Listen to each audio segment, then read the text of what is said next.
just the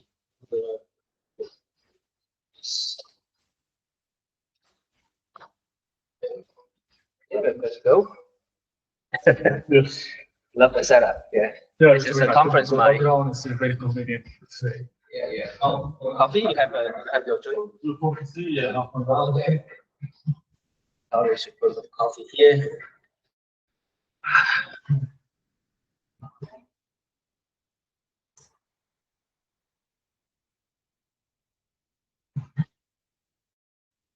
So actually, we brand this event called the Agentic Maker because that's something that we're trying to put together as a new event brand, so the other member of the community can use the same brand to feature users, right? Not just from China but also from other parts of the world. Currently, we have Malaysia team, we have Filipino team. Oh, really? Yeah, to try to actively engage with the conversations. Yeah. So yeah, that's the culture. Then we can. I mean, we don't exactly have something like podcasts, strict check, but simply you just have a conversation like this. Yeah. So to kickstart a whole conversation, I would like to firstly pick a little bit about yourself, right? I mean, Javen, you approached Javen on LinkedIn, right? I remember. I was researching when I was back in Dubai, and I knew I was going to stay the whole month here. Right. Of course, because my only interest now is in entrepreneurship and businesses and the creative areas and everything. So I was searching for entrepreneurs here in Guangzhou, in Mid, and I found the startup line. And there were like three profiles. One was yours, and I followed you on LinkedIn, and the other one was David, but his website was accessible, so I just reached out to him. He was very open, like from the first day. He told me, yeah, sure, let's connect. Just let me know when you get there in the city, the first day, let me know where you will be, and we will connect. And when I reached here, I texted him the first day, and he told me, we're gonna have this event on Friday. Come. I said, okay, that's perfect. Yeah. What was your original plan to come to China? I mean, is it the first time you came to come to China? No, it's not my first time. Well, the first time was in May, like 2 months ago. I came with my business partner and colleague, let's say, because we have a venture together, and then I also work with him in his company. So we came because we have to attend Canton Fair to find suppliers and manufacturers. And I honestly fall in love with China. We were here in Guangzhou, of course, because of Canton Fair. We went to Beijing, we went to Shanghai. It was super nice. So now, hold on a second. I need to check the microphone on this pen. It's a little bit rusty here. Hold on a second.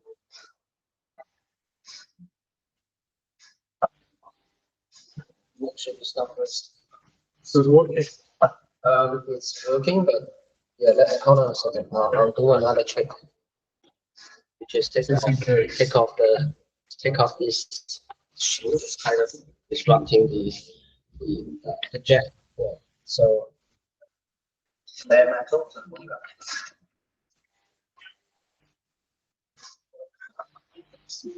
Okay.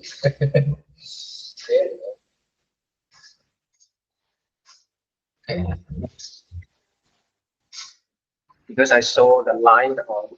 It will show you. Yeah, now flashing. Working? As long as the light is not flashing, it should be good. Hold on a second. Let me have you to try this.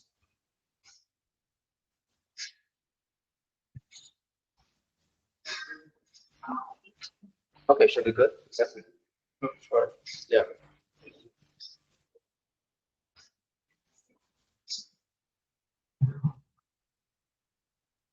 Blue, right?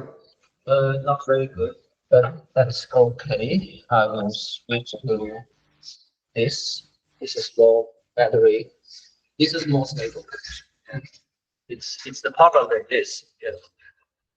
No, I'll handle that. Some other time. Sorry about the interruption. Well, let's see. Basically, we can remain with her for 15 days. I fall in love with the country, but I have always been attracted by the Chinese culture because of many reasons. But since I came here and I saw the opportunities to search for new materials, for new manufacturers, for many things, so I thought, okay, in summer everybody lives to buy because it's extremely hot. Working? Yeah. Okay, good. Do you mind tell us a little bit about your background, where you go to school, so which city in Venezuela you're staying? Yeah. I come originally from a small city in Venezuela called Miriam, which is the center of Venezuela. I stayed there for like, let's say, half of my life. I studied architecture there in Venezuela. You studied Yeah, in a very prestigious university there. And then, because of the general situation, political situation in the country, I moved to Spain. So in Spain, I did fashion business administration because I wanted to get into the fashion industry. And then along the way, I have some other businesses in different industries. But the end goal was always to get into the fashion industry. Yeah. So I did start there. But then, after like a year ago, I decided to move to Dubai because of the business environment there. So now I'm working with a fashion brand, but from there, from Dubai, producing and manufacturing in Europe that for that brand, and we also produce and manufacture in China for the other companies that we have. So you're saying that you already had a few years of working with manufacturing in China, especially on the fashion industry. Yeah, exactly. I mean, it's not very much since I met my business partner because I have been working with China for a long time. He just got me into this like environment and way of working with the Chinese. And it has been a great experience, to be honest. Cool. So you Jason told me you start from Venezuela, then you go to another country, and then in the middle of between Venezuela and Dubai, you stay somewhere, right? Barcelona. I live for around So the language is not a problem, right? It is not. You grew up speaking Espanol, and then. Well, the thing is that specifically in Barcelona is one of the provinces in Spain where you speak another language, but they also speak Spanish as well, so it's not an issue. They speak Catalan. Yeah. Which is a dialect of Espanol. It's something. I would say it's a mix, but it's similar to, it's a combination between Spanish, French, and different languages, but it's easy to understand. And everybody speaks two languages, so if you speak Spanish, it will be practically, exactly. A beautiful country. I was very attracted by Barcelona because Barcelona is very powerful in terms of culture, architecture, and design. Yeah, exactly. Fashion in all the areas, not only design in all the areas, not only fashion. They have great architects. They have great industrial designers and furniture designers. So obviously, you're understanding in architectural design, kind of prepare your brain for all the beautiful structure, the design. It actually is because I remember my best friend, she moved to Barcelona first, earlier than me. And she was sending me pictures, and I was like, I want to go visit this place. I want to visit one time, and I said, okay, I'll finish my career, university, and then I will move there a little bit. Yeah. So that's how it happens. Yeah. Then, due to certain circumstances, because I met my partner, he was based in Dubai, so I decided to make the move and go from Spain to Dubai now. Been living there for a year and a few months. It has been great. So when did you start thinking about blockchain, NFT, all these Web3 stuff? I've always been very curious about technology when it comes to policies. And I remember when with the NFT bubble, I was like really 2020, right? Yeah, exactly. Like around the pandemic and all this stuff. I have so much free time, and I was trying to research new things, and I got into this world of NFT. I was trying to invest, but for me, it got my attention. I mean, I was very interested about NFTs because it's related to the world of art and creativity and innovative way to handle the ownership of whatever experiences, branding, right? Yeah, exactly. I mean, this because the art industry is always having always reserved for the wealthy or for the rich for certain circles, But since you have the way this technology that allows you to have ownership in an easy way. Do you think that you also have this vision to say maybe art or design artwork should be more accessible? So you're saying that you envision NFT blockchain enable artwork to be more accessible to more people that who was not exposed to such experiences before. Are you saying that you have that kind of vision? Yeah, kind of exactly. That's what I think, and that's what caught my attention when it comes to it. Well, I mean, with NFTs, you know what happened. Now most of the value of these things is will go for hundreds of thousands of dollars. They don't have anybody. But it's not about that, the value itself, it's about the concept of the ownership that this technology will allow us. And I was thinking that this is very interesting because, I work in the fashion world. I have this brand I created, but the idea was never creating like another fashion brand because the world doesn't need another fashion brand. We have enough.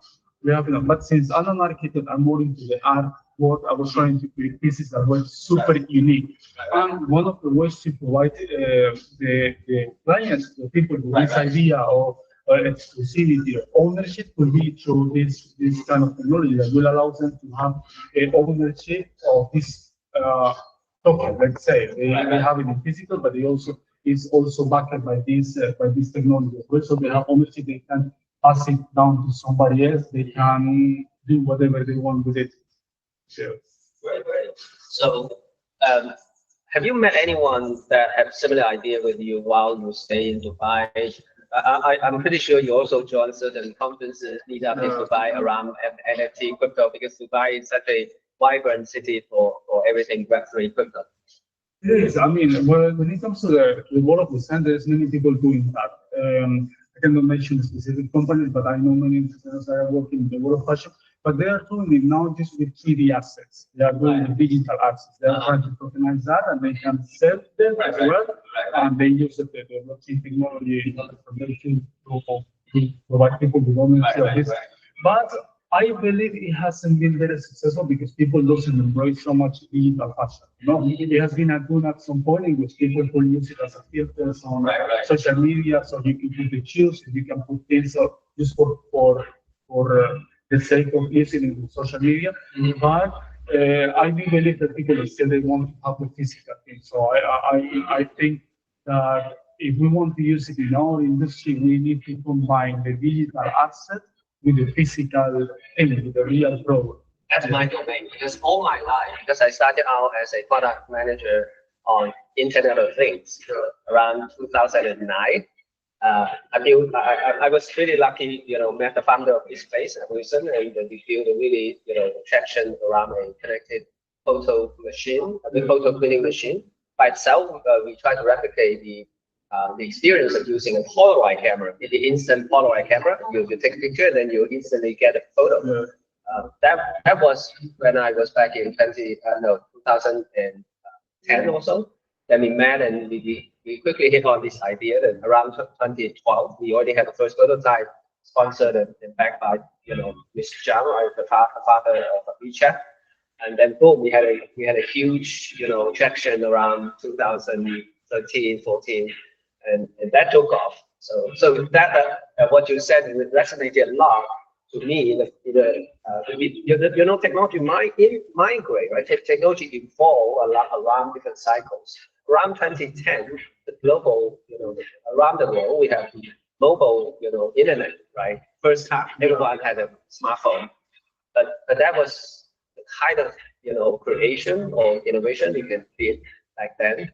But now like 10 plus years later, we have NFT, we have blockchain.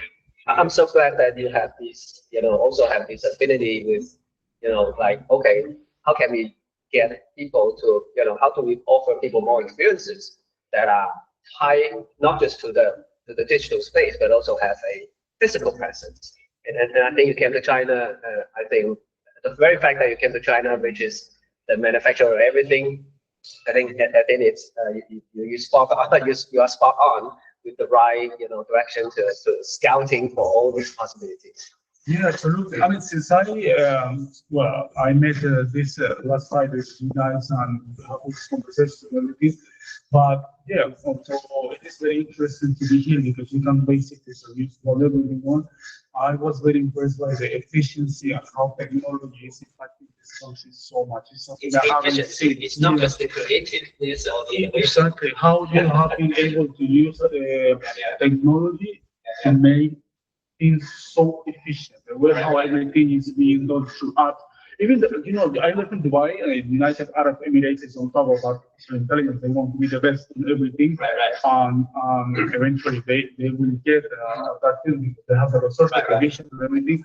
But the level of efficiency is still not as close as you have it here in As China. here, right? The GDA, the China that we call here the GDA area of China. Yeah, exactly. It is crazy. I mean, fortunately, there will be like an innovation fair in a few days in Venezuela. I'm not going to be here, but it's like everything is happening in terms of technology, not only manufacturing. It is very interesting because you can actually combine both things. It's not that I go there to China because I need to produce garments. It's that okay? How do I use technology in my business, and I can also do that from here from China as well. So China's technology builders used to be have the image globally that we are just a copycat, right? Exactly. But here you see we have this wonderful power adapter here made by this company. I think you can just take a look, right? Yeah. So from your design eye, where the designer of this AC adapter they get the experience or inspiration from, and you remember any like a vintage ones in a while they were fashionable in the Europe. Let me see what it reminds me of. Like the CTO of the computers, no? Exactly. That was.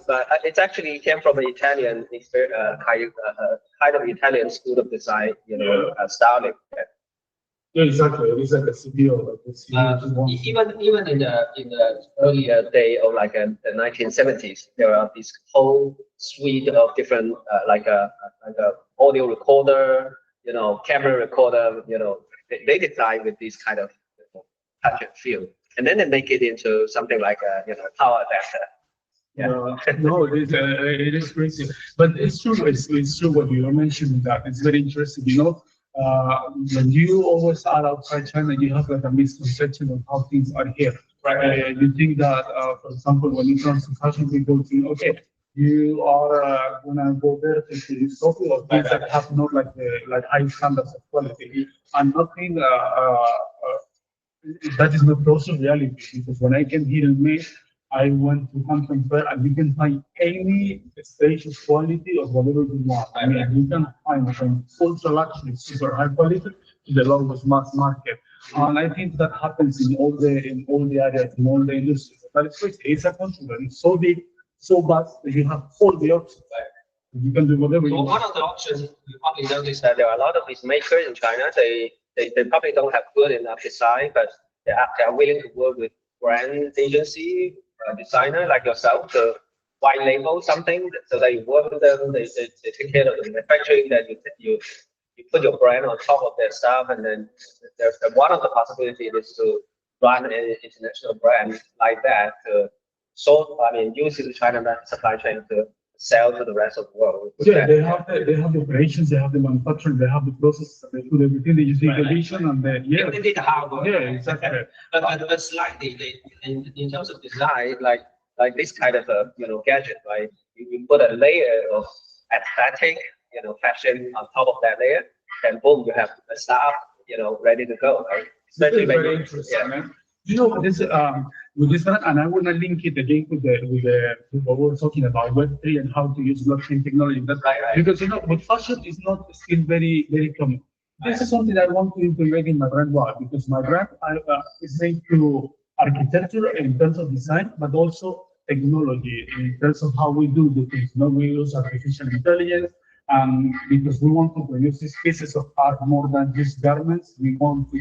I think that this using Web3 and blockchain technology will be very interesting. And people in the near future, in the next 5 to 10 years, they will consume less and they will give more value to things. So it will be very interesting to have this. I totally agree with your your judgment on the future of consumption, more and more people will be buying or spending money for feeling, for emotions, for these kind of spiritual gain versus material gain, right? This material well-being, I mean, the whole world are moving fast forward. Certainly there are areas like a part of the like ASEAN countries, many South America or whole African continent. They are these populations. They are evolving from under poverty above poverty line right now. It's happening. If you go to Africa, all these different African countries, they're so vibrant, these cities. But there are also like the older countries, right? China being one of them, like the America, Europe, and also China. I mean, there are also huge amount of a lot of consumers that they're seeking these kind of more emotional appeal for whatever consumption they It is have. happening, to be honest. It is happening because I'm in the field, especially in the world of fashion.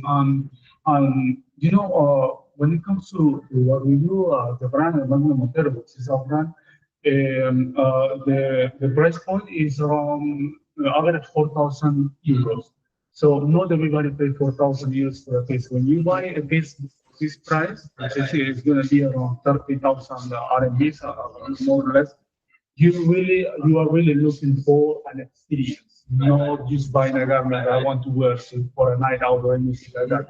So I believe that is happening. That will continue increasing and evolving all the time. But it's like technology keeps evolving. But it's like we are going back a little bit. Because I remember when I was a kid, we used to buy clothes once a year, every Christmas. We get like a few pieces of clothing, and this is what we have for the whole year. That's it. But now, every time I need to go out, it is easy for me to go to the store and to get something done, and then I just like throw it away because the quality is very bad and because the price is very cheap. I don't give value to that things. This is something that needs to be eradicated. This is something that is unsustainable, not only in terms of sustainability and environment, but in many other aspects as well. So is it the same trend in your home country, which is Venezuela? You see something similar along this line, or you see Venezuela more like a country? Probably you have your own challenges regarding social, public safety and all these different things. Yeah. So tell me more about your experience. Yes, in a way, since I left the country, and specifically when I left, the country was a very bad situation. Right. Politics and government, the social situation was pretty crazy. But Venezuela, although in the early 90s, Venezuela was one of the richest countries in the world because we have one of the biggest oil reserves in the world. And I lately learned that other smaller countries like Suriname, they have similar situation. They already discover oil reserve, and I hope Suriname will not repeat the track of the same path. Yes. Yeah, I mean, honestly, the situation in South America is very complicated.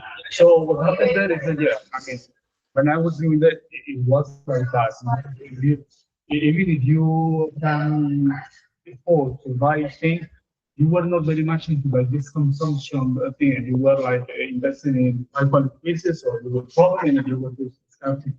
But then I went to Spain, and the fast fashion, let's say, was created in Spain because there is a huge company called Innovate there, which they are the owners of Zara, Pull&Bear, many other companies. And they created this concept they created this. They were one of the world empire, right? One of the top empire in the world, Spain. Yeah, exactly. Yeah. So they created this concept of fast fashion, in which everything is extremely cheap. And China company Shein, not far from here, Shein, they took up the same business model and also make it big.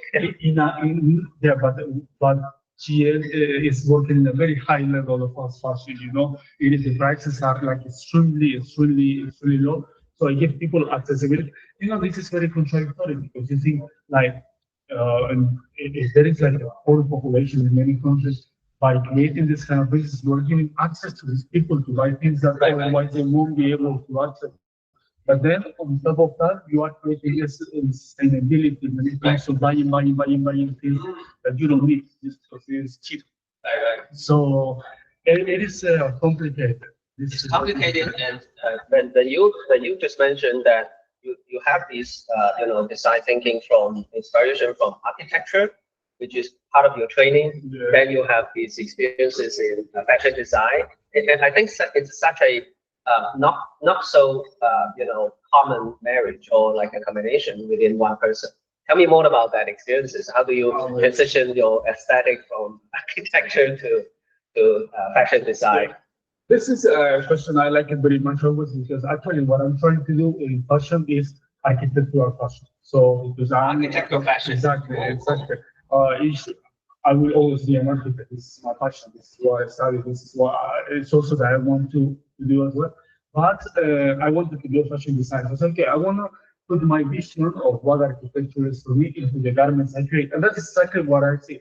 The way how I imagine a building, the shape, the form, the geometry, the colors, the texture, I translate that vision into the garments that I decide. And this is what I want to create. And that's why I always mention well, I want to make more like art, not just like a teacher to the pants or anything like that. Pure functional stuff. Yeah, exactly. No, this is something that is more into art that empower people that they feel like working as sculptors when they do art. Good art, kind of style itself. Yeah. Yeah, exactly. I never think about it. The transition was very easy because the processes to create a building are quite similar to the process to create a garment. The complexity is lower, of course, but you need to create a concept, you need to make a prototype, you need to exactly. It's quite similar. So it is combined. Yeah. And the other thing is that at this point, the idea is not only to have a fashion brand. We want to create like a fashion architecture studio in which we do fashion collections, but we also produce furniture. We also can work in interior design projects as well, and do this certain type of things that we combine this. We create this storytelling between architecture and fashion. This is what we want. What about the more let's switch set the stage a little bit, because you mentioned there are these newly exciting design space between your area, right, fashion design, and even AI and crypto, right? So what are the area that you see there are innovation that are going to be happening that are relevant, also highly relevant to your businesses, and it's something that you also personally will look at. What are the thesis? What are the problem domain or design domain along this line that you're looking at? Yeah, I mean, this is actually a very powerful. Why? Because artificial intelligence has been around for many years, but we just hear about it like 2 years and a half ago. Yeah, ChatGPT. ChatGPT in the late 2023, I think I was one of the early adopters, and then we started seeing generative AI, which was massive and powerful because it impacted the creative industry very heavily. And it was fashion wasn't an exception in this case. The way how we use artificial intelligence is very interesting because at the very beginning, for you to create a design, you need to go through certain process, which is making a mood board, inspiration, making the sketches, the sketches, making the color, making a sample. You need to produce everything to see the final result. Sometimes it's very agonizing, right? It is. It's so much time. It's time consuming. It's also a big investment in terms of money to create a sample to see the final result. But with generative AI, it worked at the market. It allows you to create final images. You can see the final garments instantly. And this is massive. When I first started in fashion, I created this collection in the traditional way. I invested a huge amount of money. It took me 1 year to do a full collection since I was starting out and everything. And then it didn't go so well. I was starting out in the business. I didn't have much experience. So I said, okay, what can I do? How can I use artificial intelligence to benefit from this and also to share my ideas and my concepts with artificial intelligence? So what I did is I started creating images and designs with artificial intelligence, with generative AI, with all the tools, with Midjourney, with Dali, with Leonardo, with all of them. And I started creating designs, prompting with my ideas. I want to do this garment that looks like this, and I started posting on social media. Can I assume that you are kind of more subscribed? You are more like a subscriber to the idea of using Gen AI as your co-pilot along your journey or as a designer? So you have to, it's not going to do your job. Okay? Because you have to have the taste. You need to be able to see this garment and to think, okay, this can be here, this can be made. It is just an extra tool that will optimize your design processes. So what happened is that after starting posting all these videos, I went on Instagram from 5,000 followers to 300,000 followers in a matter of 6 months, just creating digital design. So what happened after that? People go crazy, and we have like around almost 40 million views on Instagram. People are asking, why you don't do this in real? Do it in real, do it in real. We want to buy. So it was the easy transition. When we created these AI designs, we take the ones that were more popular and we make them in real life, and then they sold. So I thought this is powerful because this is optimizing my design process. I can create many hundreds of designs, and then I can produce only what people like.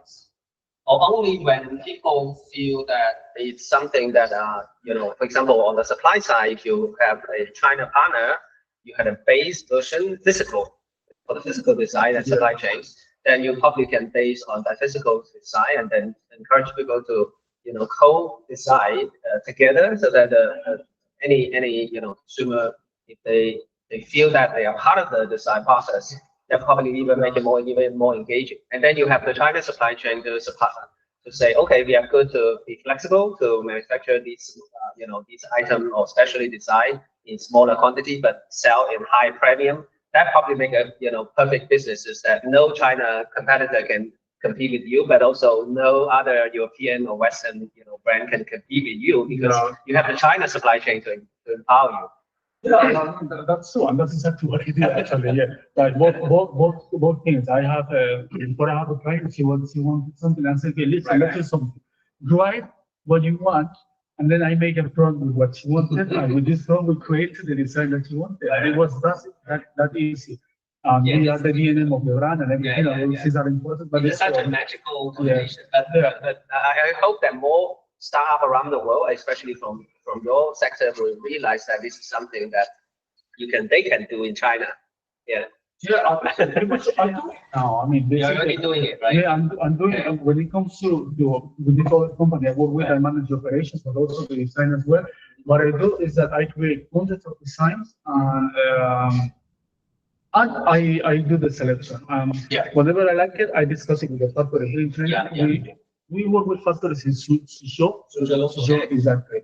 And I discussed it with them. And then at the very beginning, they were like, we cannot create garments from this picture. This is impossible. You need to give me more pictures, or you need to give me a sample. And I said, no, this is in the past. Now we do the things in the way how I want, which is with artificial intelligence. So you will create this for me from this AI image. What happened? They did it, and the result was exceptional. So people is very close to this idea. I mean, you think about creating fashion with artificial intelligence. Many people will say like, no, this is not going to be original. This is not right. You are not being creative because the machine is doing everything for you. The people who think this is way we feel left behind. We are in the age of AI, in the age of technology. We need to adapt, and the world is changing. That we cannot stop progress. We need to continue going on with it. And this is exactly what I'm trying to do. That's why I always say, okay, this is a fashion architectural studio that meets technology with an architectural aesthetic, but we are looking into the future, not into the past. I'm not interested in doing things how they were doing before. What happened? I mean, something I have seen here in China, because the industry has been going on for centuries, for many years. It is very hard for them, not only here, but in many other places, to change, to adapt to the change, especially when it comes to this industry, because it's very traditional. It's very, it's processes that have been established for so long.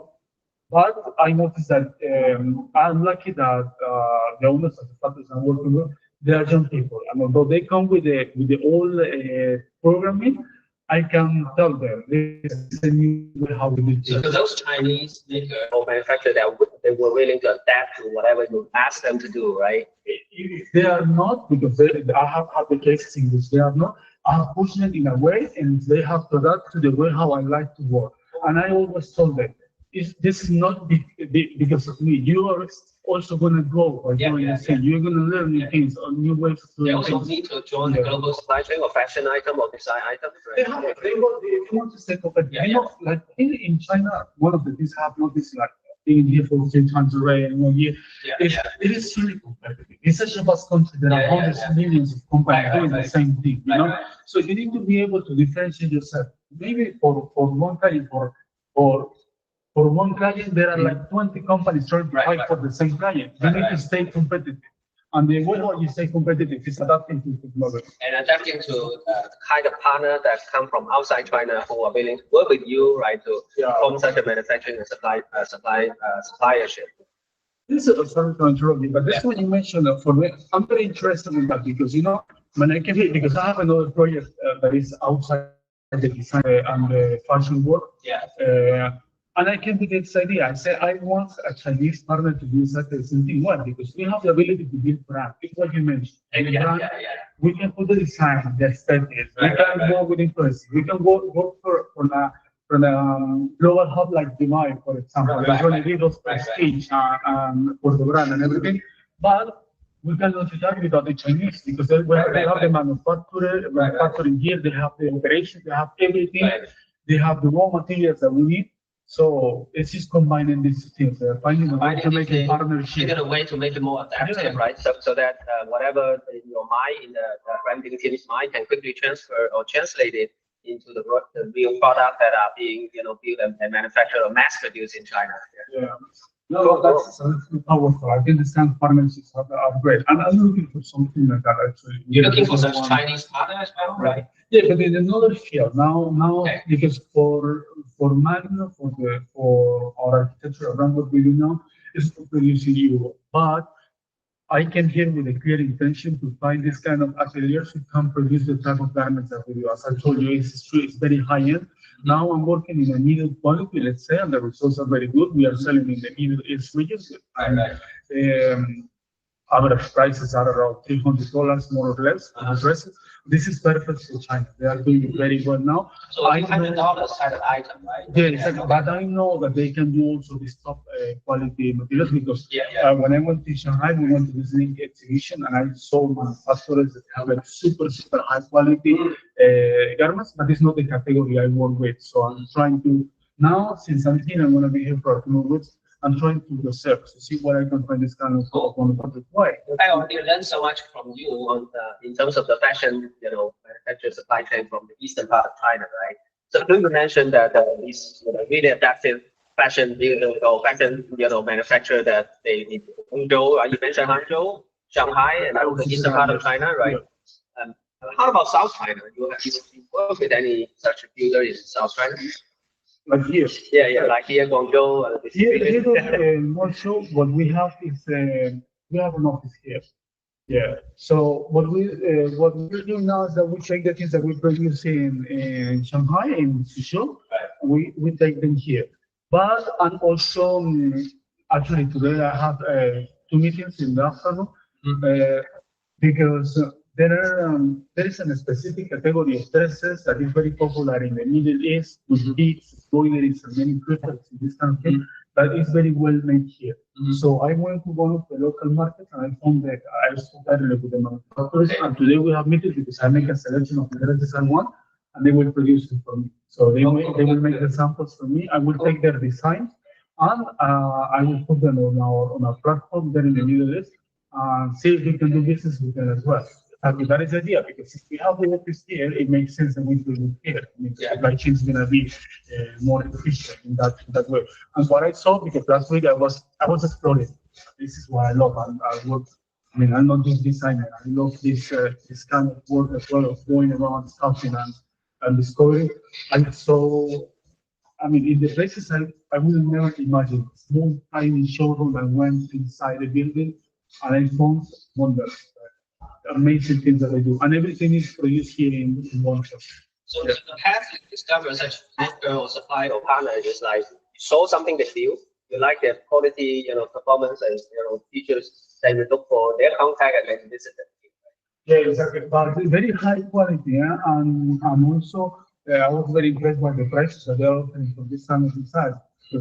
I have already experienced working at all these many factories that I run. I have been working at in parallel with 10 factories since Joe, and so then they are always complaining, no, we can do this, we can do that, which is something I never pay attention to, but they don't say I cannot do this because I say to them, you are telling me you cannot do this, you are in China. China has everything is possible there, every single material you can imagine. You don't tell me you cannot do this, so you cannot find this material. Okay. And what happens after that? They make it, and they find the materials they need. Exactly. So yeah, everything is possible. But what I It saw sounds to me that at first they try to play lazy, but later on they found out that it's something you have to get done. because it's hard to adapt. Because, but this is universal. I think that you need to get out of your comfort zone. You need to get out of the box. Use a new material, new formula. No, when I came in May, I came with a clear intention because they were always telling me, we can only use strawberry. This is the only thing available in the market. And I said, at some point, I stopped fighting with them. When I came here to come from I collected all these swatches from the suppliers. I went there to Shanghai and said, okay, we're going to start using this. What are we doing now? Using new values for everything. Cool. So yeah, it's such a empowerment with people's mantra. If you change if you're using the so-called change mindset, then everything is possible. So yeah, also along the line, right? Because you already discussed, we already covered the consumer fashion and all these your personal journey. Now I would like to share a little bit what I'm doing right now and see if there are any overlap and synergy there. I'm actually currently helping fundraising for the cross-border payment system or a platform. It's called ECHK. So the platform basically they're doing a data oracle, system that are trying to use the real life data to support the evaluation of certain digital, product or like their evaluation. For example, battery recycling. But those are for the material recycle side. But they've been doing that in China for over 10 years. They are the top leader in the material recycle and the battery recycle. But you know that battery is at the center of the renewable system, renewable energy, renewable everything. So battery recycling would be something central point for empowering the future, more like a sustainable business or whatever economy in local industry, especially when the rest of the world, like South America or Africa, maybe a large part of the ASEAN country, Middle East, if more of these consumer and household they start using more and more batteries, right? There gotta be some kind of business that can replicate from China to help them to quickly set up the battery recycle businesses. But that's only part of the game. Another game is like China, at the same time, China is exporting a lot of these renewable energy based systems. For example, even including really bizarre system like the direct current only home appliances, and the whole house is powered by this direct current, right? So all these different technology stacks that are booming, people are building, testing in China, but the rest of the world they're trying to seek out a more efficient way to source those solutions from China. Yeah. So my partner around this GPA, we have a few synergetic partnerships. One of them is a innovation house. They call it the Future Maker Hub.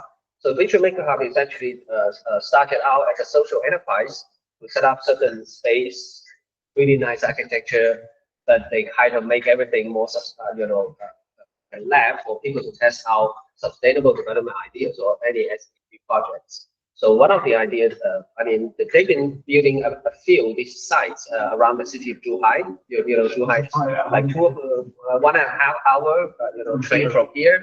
It's close to Macau. So Zhuhai, they're close to the sea, right?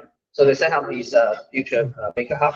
So what I'm doing right now is I'm trying to strike a partnership with them to source the funding for them to build this kind of global partnership to say, okay, anyone like to do, this space, this architectural, there is a combination of everything. So the architectural design, but also there are these electronic or electric design that are meaningful to the people in Africa, in the poorer country where they can put together a set of life-supporting family system. For example, they have a solar panel, they have a battery, they have kitchen where they have the home appliances.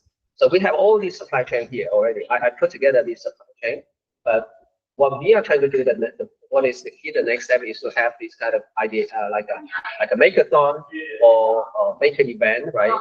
Or inviting partners from around the world to come and look at the possibility and see how people can build out of it. Even we open up the whole Future Maker Hub to kids to to learn about the things. So this is I'm actually visiting an investor this afternoon to try to raise money.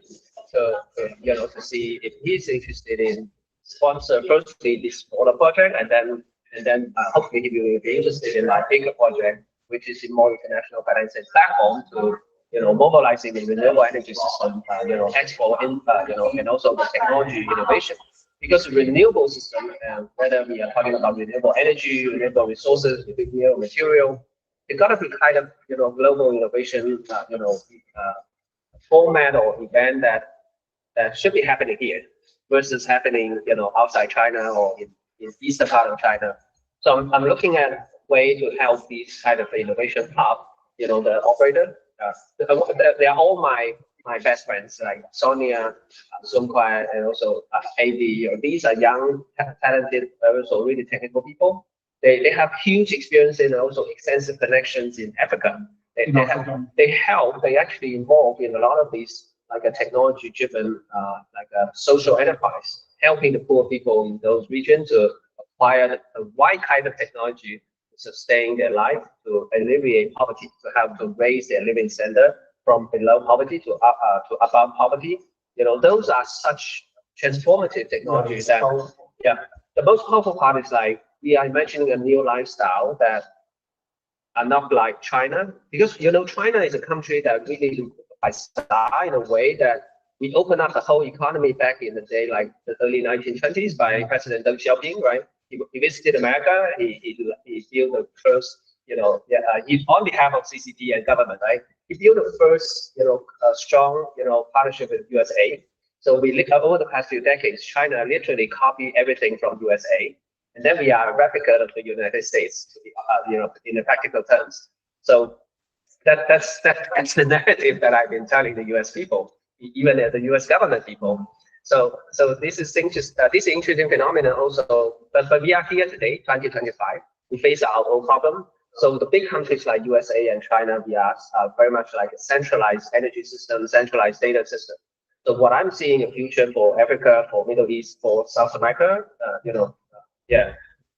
I see a new lifestyle that built on a new kind of technology. I call it public distributed technologies, meaning that all the way from energy, data, maybe the supply chain should be distributed, and they should be powered by a very foundation layer of innovation.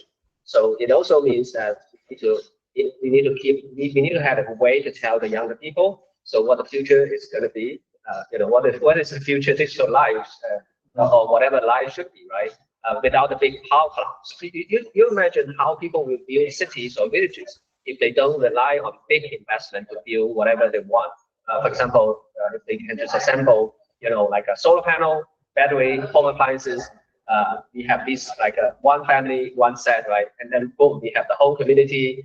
You can build from nowhere, or they used to be poor, right? They used to have no electricity or not stable enough electricity. Once they get all these set of lively, because they go from here to here. Exactly. That's the I think there are many remote areas that they don't even have access to internet or electricity whatsoever, and this is going to be powerful. Is that the case in Venezuela? You also see certain poorer area in Venezuela? I mean, Venezuela is a very classist country. There is so much money in the region, but the gap between the region, the pool is huge.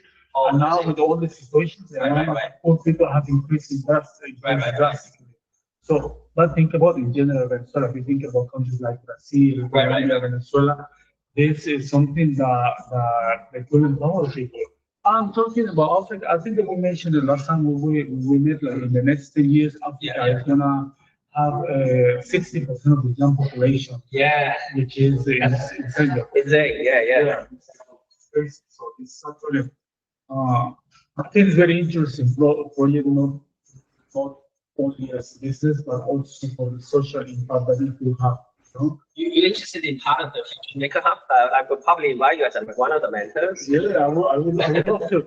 I mean, this is, sustainability is something that has always interested me a lot. But why, when I first started to do what I do, it was a conflict of thoughts with me because I said, okay, but how will I produce more things that I know the world doesn't need, that will generate waste at the end of the day.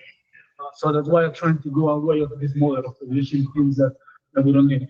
But there's a powerful, and I know of the fact that batteries are also one of the largest waste generators in the world. And why? Because I work in this very nice places, incubation program in a very nice building, and there is a startup.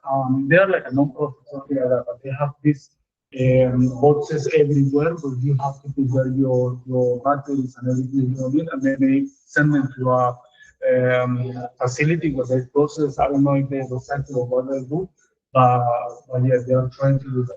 But this is powerful. Yeah, very powerful idea.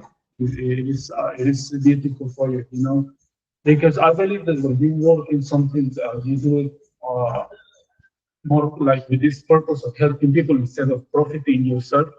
It is. It's a really strong branding strategy, right? Yeah, if you put any brand, for example, even your brand, if you want to have a presence in all these targeting region outside China, like Africa, because the Futures Maker team, they are so putting their brain in outside China, but their supply chain, their innovation is inside China. So what I imagine for Futures Maker Hub, the operation of that ecosystem is like, okay, let's standardize these hub service. You feel that you already have the headquarters in Zhuhai, right? It's right next to the this place that you are describing. Yes. Yeah. Sonia, she run the place. She owns the place, and then her place is right by the seaside. But you can take a ferry boat. Very soon there is a new traffic line from taking a ferry boat from Zhuhai to Shenzhen, which is close to Hong Kong, in 20 minutes or so. So that linkage in Hong Kong, Shenzhen, and also Zhuhai probably make it an ideal way to have these, like physical spaces to help people to realize that this is something that for the future. And this is also really nice, right? It's a nice place for international traveler, right? And China, travel to Shenzhen, Hong Kong, and also Zhuhai to make to be part of the circular economy kind of innovation hub. So this is something that I put it's a vision that I've been discussing with Sonia and the core team of the Future Maker. And hopefully, I can put I can do a little bit fundraising for them. For sure, I will send you. So you're trying to fundraise for that now, right? Yeah, but you try to do it in a way that are Web3, meaning that we probably will set up certain kind of crypto wallet, whatever. It's a virtual wallet that presented as a Telegram mini app, so that Telegram mini app will act more like a donation kind of lending system, so that people will check the project on the mini app, then they can see, okay, I can have the option to sponsor $1,000, 2,000 or whatever amount of money. Even we can work out certain kind of branding, cross branding with your brand with this Futures Maker Hub mini app to promote such a course in Dubai. That's a possibility. I'm just thinking, yeah. And then we will say this is a more like a global effort to bring the power of China supply chain on renewable energy system for the family, for the home, for everything. How do we bring those as technology and solution to the rest of the world? Yeah. So that would be the interesting theme that we can put everyone together. It's more for me.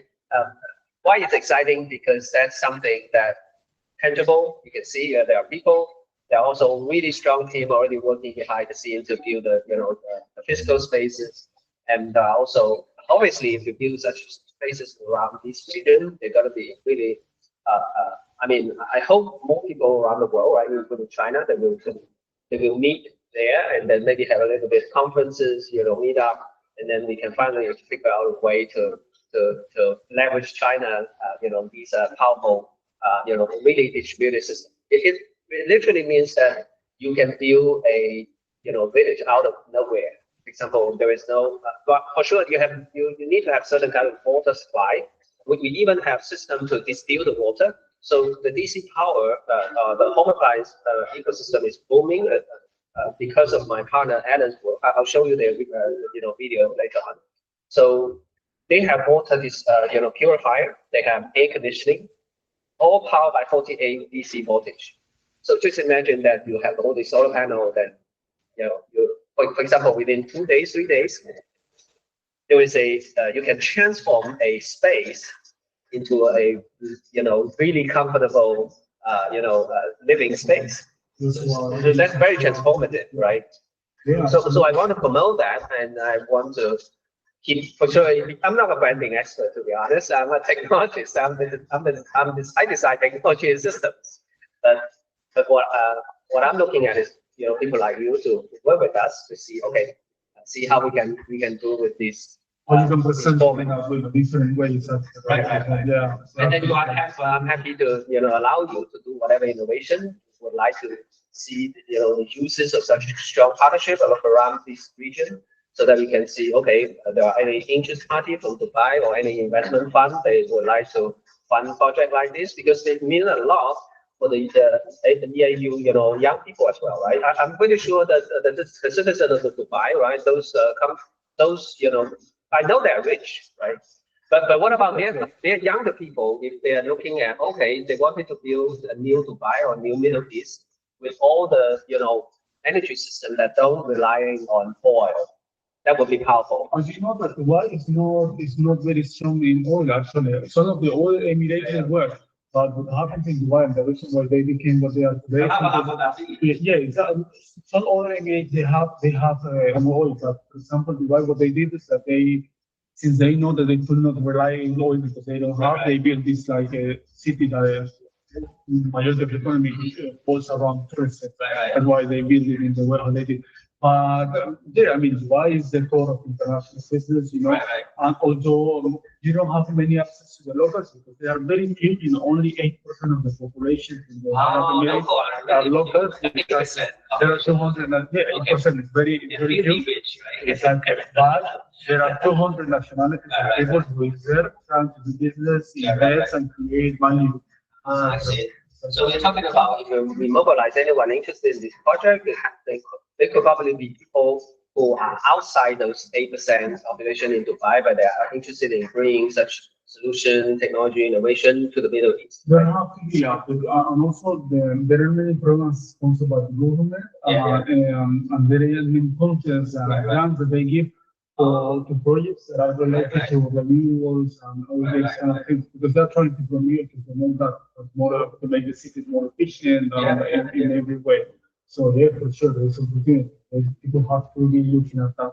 Yeah, lifestyle, right? Also, the new kind of lifestyle, lifestyle business. But it's very powerful what you're trying to do. I would love to visit the hub. Sure. Sonia, she just back from Africa. She shared a lot of the story there, and there are so many. She also met a lot of young Chinese people. They build blockchain system. They build crypto payment system. They use the crypto payment system to enable a lot of these local services, like building school, helping the kids to get more educated. Wow, it's a lot of things, a whole new ecosystem never seen before. So, what people do is that they sort of donate through these platforms, through blockchain, or how? Well, the business model for Futures Maker Hub, I'm still struggling a little bit. Firstly, they need to have a steady, like an income by renting out the space to innovators, to enough traffic, so that people, especially the parents, both the Chinese parents who want their kids to be educated and trained with all these advanced technology systems and business modeling, all these, we call them STEM education, happening. My strategy would be to drive those, demand to their sides, so that these parents and kids, they have something to play with. And while they're playing their project for sustainable development, and for example, the electric system, how do we build a house, right? How do we, refurnish the whole family? I mean, just push them to to do this just like building blocks, right? So solar panel, battery, all these systems, we try to put together certain kind of building blocks so that we frame certain project and schemes so that we push them hard to say, okay, you guys stay there 3 days. You have nothing, but you have these systems. You need to put them together before you can drink, before you can have a shelter, you can put a house together. Yeah. So we can push those youngsters to put them on a challenge to build a house on their own. Ideas how they can make a house more exactly. With the things that you are doing there. Yeah, they have solar panel, they have battery, they have home system, but they are all components. Yeah, so you guys have to work together to build them. But they're also houses. You have nothing to live in, so you need to build certain simple houses. So projects like that will be super fun to push the youngsters to be more creative and more energized and So this is like one of the business model lines that you want to explore in the hub, right? So this education. But there are also other more business oriented services. For example, our partner company Energon, they are the headquarter company of system it's called I'll show you their video later on so that you can see how interesting they are. So this China company, they already set up the first country level like a franchise in Ghana. So they already have a brand called Huggins in Ghana to sell everything. They set up a house just like a Xiaomi shop, flagship shop. So people can see how the system works. The shop is furnished with all these direct current appliances, EV, electric scooter, motorbike, water purifier, air conditioner, everything. It's powered by DC, and then people will see huge, excitement if they see these home appliances. This new generation of home appliances that are actually, like a building block. Because 48 DC is not harmful. Even if you touch the 48 DC voltage, it will not kill you. So it literally make the electric standard more accessible to normal people. Even like these teenager, right? If they someone teach them how to put them together, they can do the wiring, they can do the testing. Yeah. So one of the technology innovation that my own I work with a few really talented software engineers. One of the pioneering product that we build is use a kind of mobile app and also a kind of IoT system to do the metering, so that the product is very simple. We try to put a digital tool to allow the assembler, people who assemble the system, to quickly understand what they already built, and then once everything is built, they have a data dashboard to check the energy status, how much energy being harvested, how much store, and how much consumed. Put them on for example, Telegram mini app. So we're going to make devices that are connected with. There is a back end, there is a front end, which is the Telegram mini app, so that everyone can take the software, because software is going to be open source. So any company can take away this whole stack of software to work with this system. So they can make sure everything. Yeah. I'm curious, why are they looking? I know that there are many things happening in Africa, but why specifically are they looking into the market? Because they see the opportunity happening there, right? In Africa, yeah. This is the right strategy of the headquarter company, Energon. Back in 3 years ago, my friend Alan, he decided that, okay, we don't attack any other market other than Africa. Let's focus on Africa, because he believed that he had all the connection in Africa, all the presidency offices, right? So also he had China government fund behind him to help them to advance all the China side supply chain, mobilize the whole China supply chain to help them to quickly build the whole solution. Even including the cross-border payment, backed by the ECNY, right? The China government's official cryptocurrency, called the CBDC, central. It's one of the world's CBDC. CBDC? CBDC. The central bank digital currency, CBDC. So that's the official crypto money of RMB. So China's crypto currency policy is like nobody else, even including private sector. You don't allow to print money, right? Using crypto money. So what's like USDC or USDT or something like that? Yeah, China government, firstly, they have a centralized control over, ECM, we call them ECNY, right? So ECNY behind it, there are technology team, there are business team. So those teams are also helping Pentagon to pioneer certain kind of cross-border payment, because the whole supply chain, they're gonna get rid of US dollar. They don't want to use, they don't want US dollar to get involved with all these payment systems. So that's what is happening with the BRICS now. Yeah. So with the ECNY team, they also have like a funding scheme to fund, right? Because they print money, right? They literally have the China Central Bank behind them to bring money. So with that, they also have Hong Kong, right, as a proxy. If there are certain private stablecoin, builder who build whatever stablecoin to support this kind of cross-border payment. So stablecoin is also part of the game, but let's leave it for another topic. But I understand it's very interesting because this is one of the most challenging things that how they pay. I mean, it's very complicated. Yeah, we can set up another time to get a little bit deeper into the cross-border payment kind of thing. But stablecoin is not just that. I have an issue like this also as well, between like the payments in Saudi Arabia to the Middle East. But it's true, this is not a topic. Yeah, but this is powerful. Yeah. Sure, I want to hear more about it. Because my job here with the this project, this social innovation project, I want to apply my crypto and Web3 expertise into the solution that empower the social innovation. So for me, my passion is lie in the intersection of social innovation and also Web3 technologies. So you can use it at the very beginning. Well, no, you can use it like the whole process. Right. Actually. It's also a great way to help the world to realize that this is something that can empower the rest of the world, not just benefit China's supply chain, right? Because social innovation using this mix of everything, right? The technology, the infrastructure technology. When we say you build a independent energy and data system, that basically it's replacing the older system, right? Because China, USA, Europe, all the cities and civilization, they are depending on an old system which is centralized. For example, European people are suffering from high cost of energy, right? So all these are so fundamental problems that are dragging the so-called developed countries.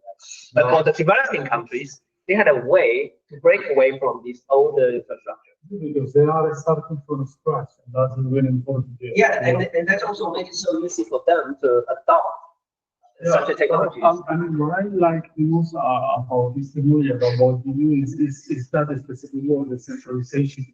They allow people to have the power and the control. Yeah, exactly. So you don't need to be dependent on anything. Exactly. Yeah. And it's a gigantic ecosystem. No, because Pentagon and one of the few partner that I have, we're just getting started. But I think that the more partner joining us, the more the more impact we're going to generate, right? And for you, I would see your role, right, as from the branding side, from the lifestyle, right, make it fashionable. I mean, making the whole sustainable, living style fashionable, but also marry with technology and crypto would be something. Absolutely, because like when it comes to the sustainability, it has been around for many years, and then at some point people became more that because everybody was using this and a marketing excuse to market more clothes, and that's it.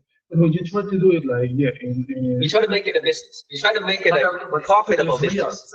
You can create a system that will allow a house to be more sustainable.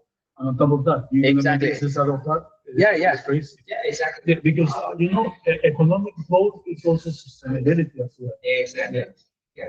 It is also when you can empower people, that is also sustainability as well. So you're one of the few guys who get the idea really quickly. Because I talked to a lot of these people from sustainable all this stuff, like a carbon credit and all this stuff.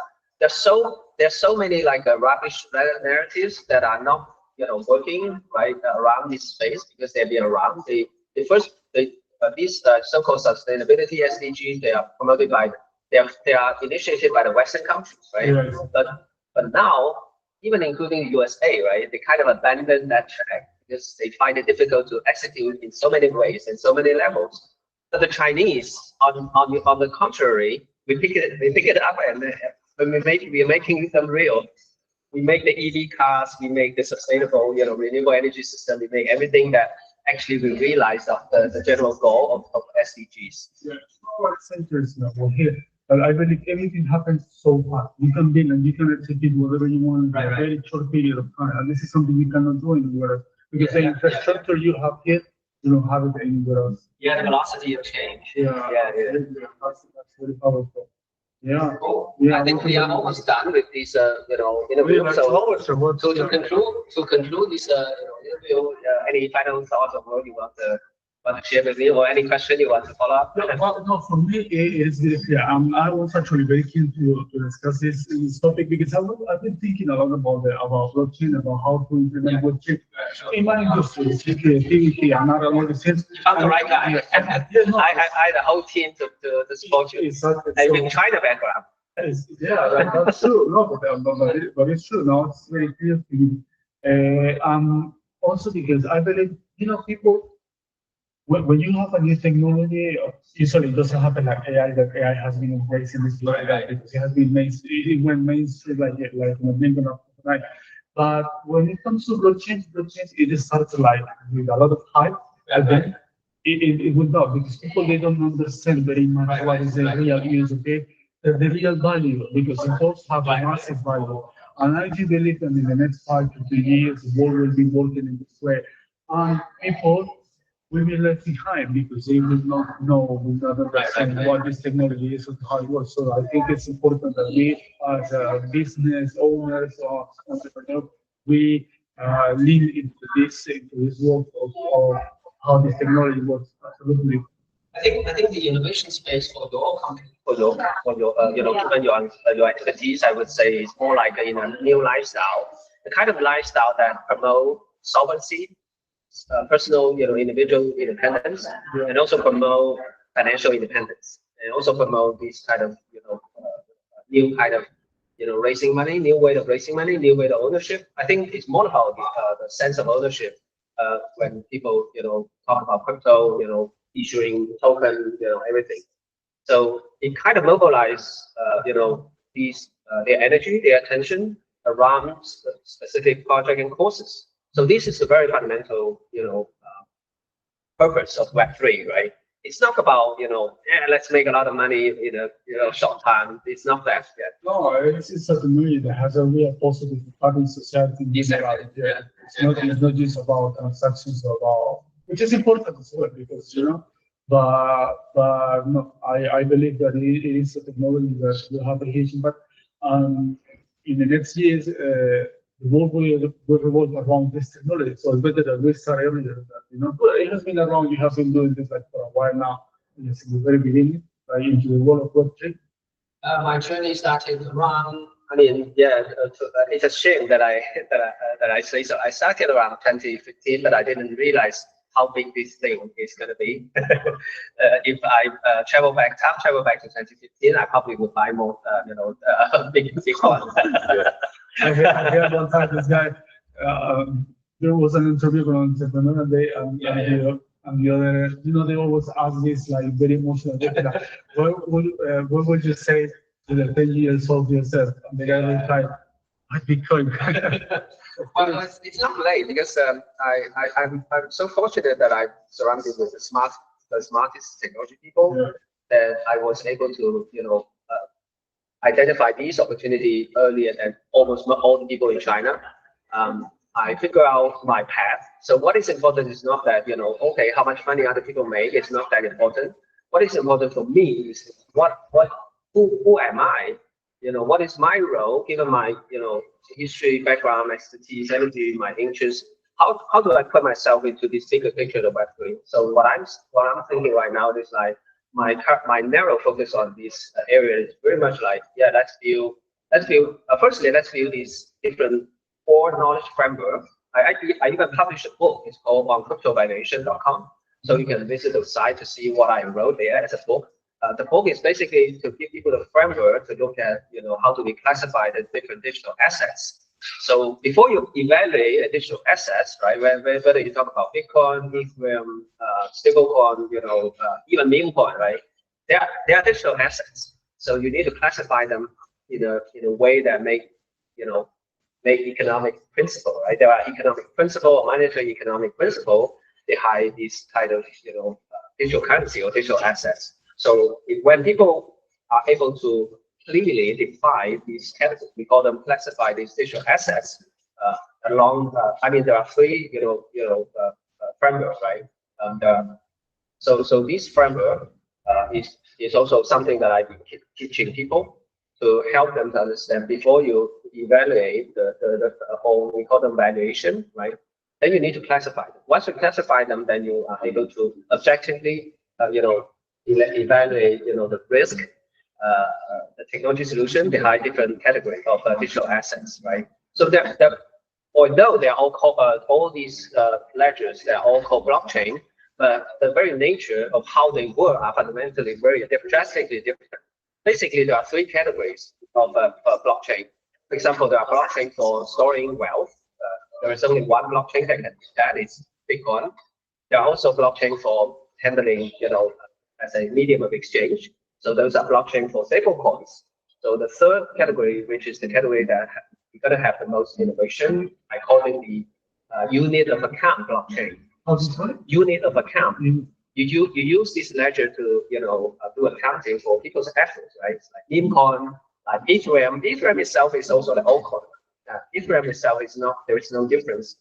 I mean, fundamentally, Ethereum, Solana, other meme coin chain, they don't have big differences. The only difference is in the consensus. How many consensus they already harvested, among the people. So even people will, the Ethereum people are so interested. They even think that it's going to surpass the total value of a Bitcoin. But my belief is that there is no way. There is no way. Yeah. So these value framework, this valuation framework for me is really important. I also got it, the China Central Bank, right? This top decision maker, ECNY team. They encouraged me to write it into the book. So I was under such a pressure like a few years ago that you have all these incredible ideas, why don't you write a book about it? And earlier this year I did, but I used AI to quickly draft everything and build a website. Yeah. And then now whenever I try to train the different project team, I throw them this book and let them to understand, my theory on crypto. Yeah. So that practically make it super efficient to build any startups and teams and projects that are compliant, right? Yeah. I don't want bad guy into my system, into my ecosystem, because I mean, crypto is very powerful, right? If you have this bad guy coming in, build something, and launch certain scamming, scheme, and rip off a lot of people, right? It's bad. I don't want those people in my project or the project I help. No, that's very interesting. So I didn't know that there were these three categories within the blockchain. I thought it was like once. Exactly. Use them as they are. Never try to build in a way that people will. It looks like it's highly speculative audience, right? I don't want to attract speculative audience. I really wanted to whatever project that I involved in. I only work with the kind of stakeholder who really understand what is the right multiplier or the right multiplier. We call it in the investment term, right? In the financing and investment term, the right multiples, right? Certain projects they don't have large multiples like 100x or 10x. Some certain projects they only have like below 100% multiples, right? Some growth is just like 2, 3, 1 multiple. That's it. But they are sustainable, right? Certain projects you can't expect that they can grow a lot. For example, the renewable energy system, the manufacturing, the sales. I mean, if there are certain multiples for the ROI for certain projects that are surpass certain level, like 3 multiple, that probably is too much, and that will harm a lot of people, right? The multiple, when people say, "Oh, I will lend money to you to build this kind of a project, and in return you give me 3x or you give me 10x return," no way, right? Because those projects they will never generate that multiple for you if you expect them to do if you accept that money and then you promise people that basically become a Ponzi scheme, right? Yeah, this is very dangerous. Yeah. So this is my very fundamental value system that I don't want people to misuse these kind of really powerful technologies. And currently we are still at a really early stage. Even China government are trying to harness this energy of these people, the innovator in this field, but they're still struggling. How to do the right crypto policy right in China. But it's very new technology. It doesn't happen with AI. I mean, the regulation will take a while until they fully understand how it's going to be applied and how it works. Yeah, AI is not a really interesting term. Yeah, but AI for me is more like also the knowledge multiplier. Yeah. How people build knowledge, how people acquire knowledge. Used to be the case that it's very slow, right? Used to be the case that you need 100 people to do one job, to do one project, but now you only need 10 people with AI. Yeah. That changed how we project the business prospect, right? How much faster we can expect a project to grow if you use the AI the right way. Yeah, we can do much more in less amount of time. Right. And that is power. I think we should conclude this streaming first. So thank you very much. Thank you so much. So appreciate it.